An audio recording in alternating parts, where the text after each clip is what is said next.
এই মুহূর্তে সবথেকে বড় আপডেট, তীব্র বিতর্কের মধ্যেই সংসদে পেশ ওয়াকফ সংশোধনী আইন। সব ঠিক থাকলে বিলটি পাস হতেও বিশেষ বেগ পেতে হবে না মোদী সরকারকে। কিন্তু প্রশ্ন হলো, এই বিল নিয়ে কেন এত বিতর্ক? কেনই বা এর বিরোধিতা করছে সারা ভারতবর্ষের বিরোধী শিবির? আর কেনই বা এই ওয়াকফ সম্পত্তি নিয়ে লাফালাফি করছেন মোদী সরকার অর্থাৎ বিজেপি? চলুন প্রথমেই জেনে নেওয়া যাক যে ওয়াকফ সম্পত্তি কি। ইসলাম ধর্মাবলম্বীরা যে সম্পত্তি ধর্মপ্রচার এবং সমাজের উন্নতিকল্পে দান করেন সেটাকে ওয়াকফ সম্পত্তি বলা হয়। এই ওয়াকফ সম্পত্তি বিক্রি করা যায় না বা ব্যবসায়িক স্বার্থে ব্যবহারও করা যায় না। ইসলাম ধর্মাবলম্বীরা মনে করেন ওয়াকফ আসলে ঈশ্বরের সম্পত্তি। এরপরে জেনে নেব যে ওয়াকফ বোর্ড কি।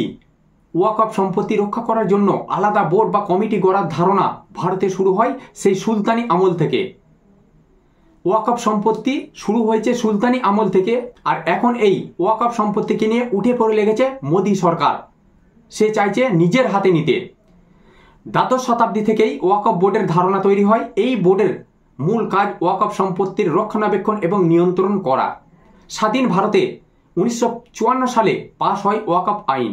1995 সালে ওয়াকফ আইন সংশোধন করে ওয়াকফ বোর্ডকে সর্বোচ্চ ক্ষমতা দেওয়া হয়েছিল। 2013 সালেও একবার ওয়াকফ আইন সংশোধন করা হয়েছে। এই মুহূর্তে ওয়াকফ বোর্ডের সারা দেশে 8.7 লক্ষেরও বেশি সম্পত্তি রয়েছে, যা 9.4 লক্ষ একর জুড়ে বিস্তৃত। রেল এবং ভারতীয় সেনার পর দেশে সবচেয়ে বেশি সম্পত্তি রয়েছে ওয়াকফ বোর্ডের। সেই জন্যই এই ওয়াকফ সম্পত্তি নিয়ে মোদী সরকারের এত লাফালাফি।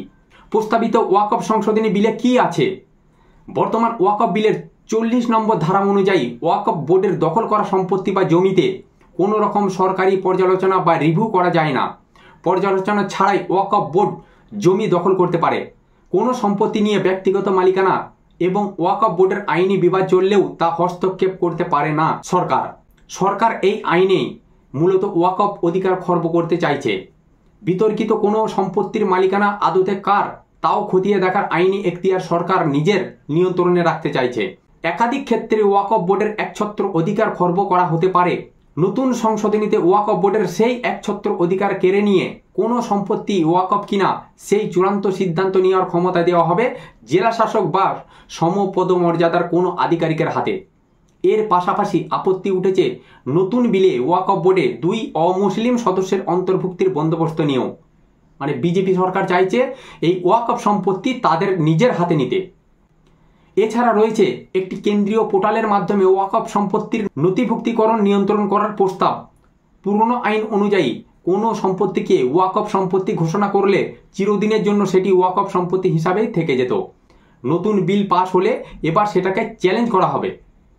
ফলে যে সম্পত্তি ওয়াকফ বোর্ডের বলে ঘোষণা করে তাতে ইসলামিক ধর্মস্থান বা অন্য কোনো ইসলামিক প্রার্থনার স্থল তৈরি হলেও সেটাকে ব্যক্তিগত সম্পত্তি বলে দাবি করা যেতে পারে। এরপরে কেন ওয়াকফ সংশোধনী? সরকারের যুক্তি, বর্তমানে যে আইন রয়েছে তাতে ওয়াকফের দখল করা জমি বা সম্পত্তিতে কোনোভাবেই পর্যালোচনা করার সুযোগ থাকে না। কারো আপত্তি সত্ত্বেও জমি এবং সম্পত্তি দখল করতে পারে ওয়াকফ বোর্ড। বিজেপি এখানে বলতে চাইছে ওয়াকফ সম্পত্তির সমস্ত সুবিধা ভোগ করছে একটি নির্দিষ্ট গোষ্ঠী, বঞ্চিত হচ্ছেন সাধারণ মুসলিমরা। নতুন আইন কার্যকর হলে সাধারণ মুসলিমরা উপকৃত হবেন। তাছাড়া সাচার কমিটির রিপোর্টেও বলা হয়েছিল ওয়াকফ নিয়মের সংস্কারের প্রয়োজন। তারা চাইছে যে এই ওয়াকফ সম্পত্তিটাকে তাদের নিজেদের করে নিতে। কেন বিরোধিতা? ইন্ডিয়া জোট বা সারা ভারতবর্ষের বিরোধী শিবির। সংখ্যালঘুদের একাংশের ধারণা এই বিল পাস হয়ে গেলে ইসলামিক সম্পত্তি সরকার হস্তক্ষেপ করবে। বিরোধীদের যুক্তি, এই বিল ধর্মনিরপেক্ষ ভারতের সত্তার আঘাত। বিশেষ করে ওয়াকফ বোর্ডে অমুসলিমদের প্রবেশ নিয়ে প্রবল আপত্তি রয়েছে বিরোধী শিবিরে। তাদের দাবি একটি নির্দিষ্ট ধর্মকে টার্গেট করার জন্যই এই বিল। বর্তমানে এখন বিজেপি সরকার চাইছে যে এই যে ওয়াকফ সম্পত্তিটা তাদের নিজেদের হাতে করে নিতে। তো আজ এই পর্যন্তই। চ্যানেলে নতুন হয়ে থাকলে অবশ্যই সাবস্ক্রাইব করে দেবেন, কারণ প্রত্যেকটা মুহূর্ত এই ধরনের নিত্য নতুন ভিডিও আমি আপনাদের কাছে পৌঁছে দেবো।